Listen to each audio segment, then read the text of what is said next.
સ્વાભાવિક રીતે જોવા જઈએ તો આજની રથયાત્રા છે તે નિયત સમય કરતાં થોડી લેટ હોય તેવું લાગી રહ્યું છે, કારણ કે હજી માત્ર ત્રણેય રથ એટલે કે ભગવાન શ્રી કૃષ્ણ, બહેન અને તેમના ભાઈ બાલભદ્ર ત્રણેય હજી રથ લઈને હજી જગન્નાથ મંદિરની બહાર જ એટલે કે જમાલપુર દરવાજાની બહાર નીકળ્યા છે, પરંતુ જે ગજરાજ છે તે ક્યાંક મોસાળ સુધી પહોંચી ગયા હોય તેવી પણ વાત સામે આવી રહી છે, એટલે કે જે અંતર છે બંને વચ્ચેનું તે ખૂબ લાંબુ થયું છે। ચકલેશ્વર મહાદેવ ખાતે અત્યારે જે અખાડાઓ છે તે પસાર થઈ રહ્યા છે, કરતબબાજો પોતાના કરતબ બતાવી રહ્યા છે, એટલે કે જે અખાડાઓ અને કરતબબાજોને જોઈ અને લોકો ખૂબ જ ખુશ થઈ રહ્યા છે, કારણ કે આ અખાડા અને આ કરતબો આખા વર્ષમાં માત્ર આજના દિવસે લોકોને જોવા મળતા હોય છે।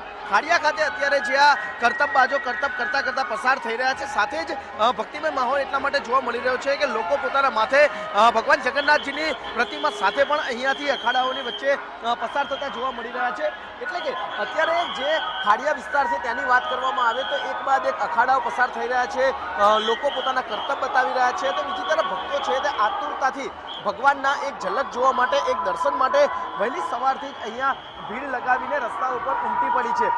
બીજી તરફ જો આખા માહોલની વાત કરવામાં આવે તો જ્યારે રથયાત્રા અમદાવાદની જૂના એટલે કે પોળ વિસ્તારમાંથી પસાર થાય છે, ખાડિયા ખાતેથી તે પ્રવેશ મેળવે છે અને ત્યારબાદ તે અમદાવાદની અલગ અલગ પોળોમાં થઈ અને જ્યારે પસાર થાય છે, ત્યારે ખાસ કરીને જે જૂના અમદાવાદમાં રહેનારા લોકો હતા કે જે અત્યારે ભલે પશ્ચિમ વિસ્તાર અથવા તો અમદાવાદના પોસ્ટ વિસ્તારમાં પહોંચી ચૂક્યા હોય, પરંતુ આજના દિવસે તે ભગવાનના એક દર્શન કરવા માટે પોતાના જૂના ઘરે પાછા ફરતા હોવાના પણ ઘણા પરિવારજનો અહીંયા આવ્યા છે, એટલે કે ભક્તિમય માહોલ છે તે અમદાવાદના જે ખાડિયા વિસ્તાર છે, પોળ વિસ્તાર છે ત્યાં જોવા મળી રહ્યા છે। બીજી તરફ કરતબબાજો પણ અત્યારે જીવ સટોસટના જે પોતાના કરતબો છે તે બતાવી રહ્યા છે અને લોકો આજે પોતાના ઘર આગળ અને ઘર બહાર જ આ કરતબો કે જે આખા વર્ષમાં એક જ દિવસ જોવા મળતા હોય છે તે જોઈને લોકો પણ આજના દિવસનો આનંદ માણી રહ્યા છે। જી પ્રીતિ।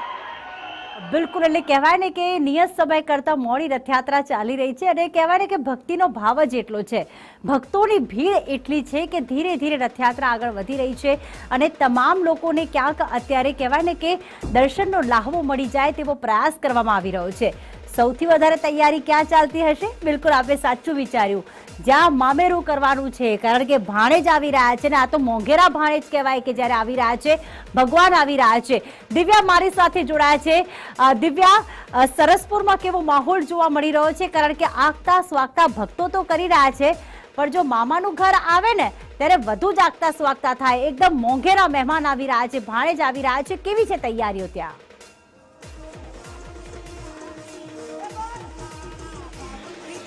ભાણેજો મોસાળમાં આવતા હોય ત્યારે ભાવ વિભોર તો અવશ્ય મોસાળવાસીઓ થતા હોય છે। અત્યારના હાલના જે દ્રશ્ય બતાવવા માંગીશ કે ભક્તોનું જે દોડાપૂર તો હોય છે, પરંતુ જ્યારે મોસાળવાસીઓ આવતા હોય છે ત્યારે અહીંયા વાજતે ગાજતે ભગવાનના આગતા સ્વાગતા કરવા માટે ભજન મંડળીઓનો માહોલ ભક્તિમય છે તે જોવા મળી રહ્યો છે। ભક્તો અત્યારે ભાવ વિભોર થયા છે અને ભક્તોનું દોડાપૂર દર્શન કરવા માટે ભક્તોની રાહ, ભક્તો હવે ભગવાનની રાહ જોઈ રહ્યા છે કે ક્યારે ભગવાન આવે આ બાજુ અને એમના દર્શન અમે લોકો કરીએ અને નાથના વધામણા કરીએ, નાથના ઓવારણા લઈએ। ભાણેજ બનીને ભક્તો મોસાળમાં જ્યારે આવતા હોય છે, ભક્તો જ્યારે રંગે ચંગે તેમના આગતા સ્વાગતા કરતા હોય છે ત્યારે સરસપુર મંદિરમાં મોસાળવાસીઓ દર્શન કરવા આવી રહ્યા છે।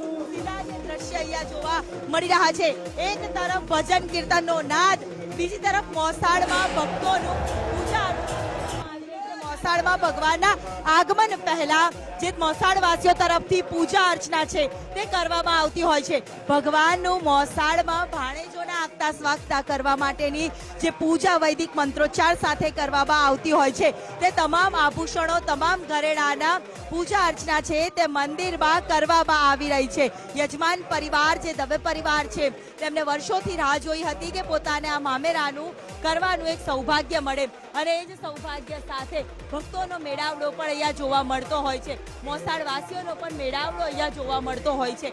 ત્યારે આજનો દિવસ કેટલો અનેરો માનો છો, કેટલી ખુશી માનો છો? બહુ આનંદ છે, રથયાત્રામાં મજા આવી જાય છે, બધાને ભાવિક ભક્તોને બધા દર્શન કરવા આવે છે, શાંતિથી આવે છે, ઉત્સાહ આશા આવે છે। તો ભગવાન પણ મોડા આવી રહ્યા છે, ભક્તોને કેમ રાહ જોવડાવી રહ્યા? ભગવાન તો બહુ વહેલા આવી જશે, પણ આજી વખતે તો બહુ મહારાજ બી વહેલા આવી ગયા છે, તો આથી વહેલા આવી ગયા, ટ્રક વહેલા આવી ગયા છે, ભગવાન બી વહેલા આવશે, ફટાફટ આવશે બધાને દર્શન આપવા માટે। બધાની આંખો રાહ જોઈ રહી છે કે ભગવાન ક્યારે આવે ને ભગવાનના દર્શન ક્યારે થાય.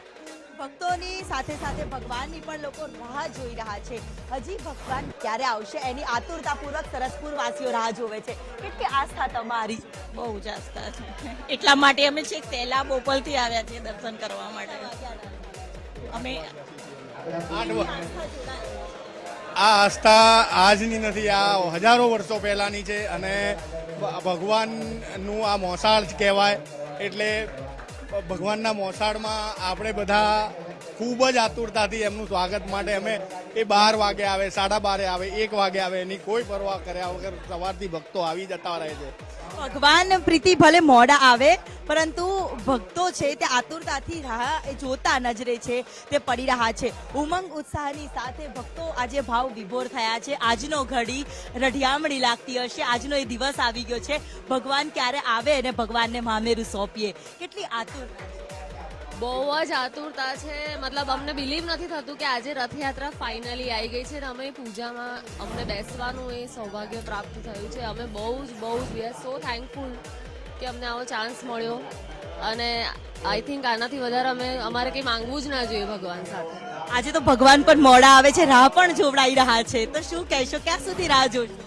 અમે જ્યાં સુધી ભગવાન આવશે ત્યાં સુધી એમની રાહ જોઈશું, જેટલા બી કલાક. કેટલી રાહ જોવી પડશે હજી ભગવાન? જ્યાં સુધી ભગવાનની રાહ જોવી પડે એટલી ઓછી છે. આજીવન રાહ જોઈએ છે અને આ જીવનમાં મોકો મળ્યો એ જ સૌથી મોટી વાત છે અમારા જીવનમાં. મોકો મળે સૌથી મોટી વાત છે. આગતા સ્વાગતા જ્યાં નાથના થતા હોય છે. આજનો દિવસ કેટલો રઢિયામણો. ભગવાન રાહ જોવડાવે છે પણ મોસાળવાસીઓ રાહ જોવામાં બી થાકશે. આજનો દિવસ તો અમારા માટે સોના જેવો છે અને આજની ઘડી તે રળિયામણી એ જી મારો વાલો આવ્યાની વધામણી જી રે આજની ઘડી તે રળિયામણી. જય રણછોડ. જય રણછોડના નાદ સાથે આજની ઘડી રઢિયામણી મોસાળવાસીઓને લાગી રહી છે. ભગવાન ભલે રાહ જોવડાવે પરંતુ આ રાહ જોવા માટે પણ ભક્તો છે તે આતુર છે અને એ જ રાહ જોતા પણ ભક્તો છે તે નજરે પડી રહ્યા છે. ભગવાનનું મોસાળ અને મોસાળની સાથે ભાણે જોડા આગતા સ્વાગતા કરવા માટેની તૈયારીઓ મંદિરમાં ચાલી રહી છે. હર્ષોલ્લાસ સાથે જય રણછોડના જયકારા સાથે ભક્તોનું ધોળાપુર દર્શન કરવા માટે ઉમટેલું નજરે પડી રહ્યું છે. ત્યારે અહીંયા જે દ્રશ્ય જોવા મળી રહ્યા છે કે જ્યાં નાથના આગતા સ્વાગતા કરવામાં આવશે અને જ્યારે ભગવાન આવશે ત્યારે તેમની આંખો હજી અધૂરી છે, જે ઘડીઓ ગણી રહ્યા છે કે નાથ ક્યારે અહીંયા મોસાળમાં આવે અને તેમને તેરા તુજકો અર્પણ કે તે જ આપ્યું છે અને તને જ આપીએ પરત અમે, કે શું ના આપીએ, શું લાડ લડાવીએ. આજે લોકો શબ્દો પણ નથી ભક્તો માટે. જી પ્રીતિ. બિલકુલ, આ ઘડી ખરેખર રળિયામણી છે કારણ કે જગતનો નાથ અને એના મામા બનવાનું, જેનું મોસાળું કરવાનું, મામેરું કરવાનું જો અવસર મળે ને તો ખરેખર એ ભાગ્યશાળી અવસર હોય છે.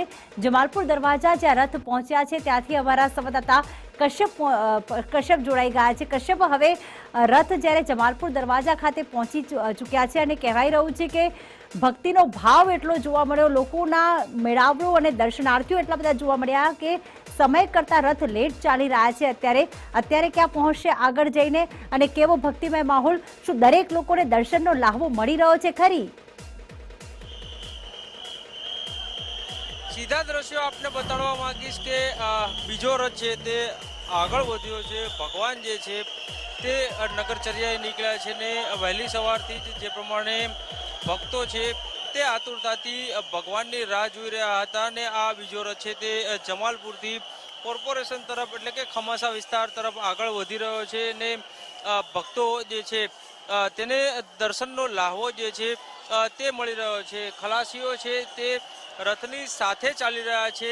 આ દ્રશ્યમાં જોઈ શકાય છે કે આ ત્રીજો રથ છે તે આ જમાલપુરથી અત્યારે પસાર થઈ રહ્યો છે. ઘણા દિવસથી આ ઘડીની રાહ જોઈ અને લોકો બેઠા હતા અને આજે વહેલી સવારથી જ લોકો જે છે તે ભગવાનના દર્શન કરવા માટે થઈ અને આતુર હતા. અને આ જોઈ શકાય છે કે જે પ્રમાણે ભક્તો સાથે ખલાસીઓ છે તે ઉત્સાહ સાથે આ રથ જે છે તેને આગળ ખેંચી રહ્યા છે અને મોટી સંખ્યામાં રથની પાછળ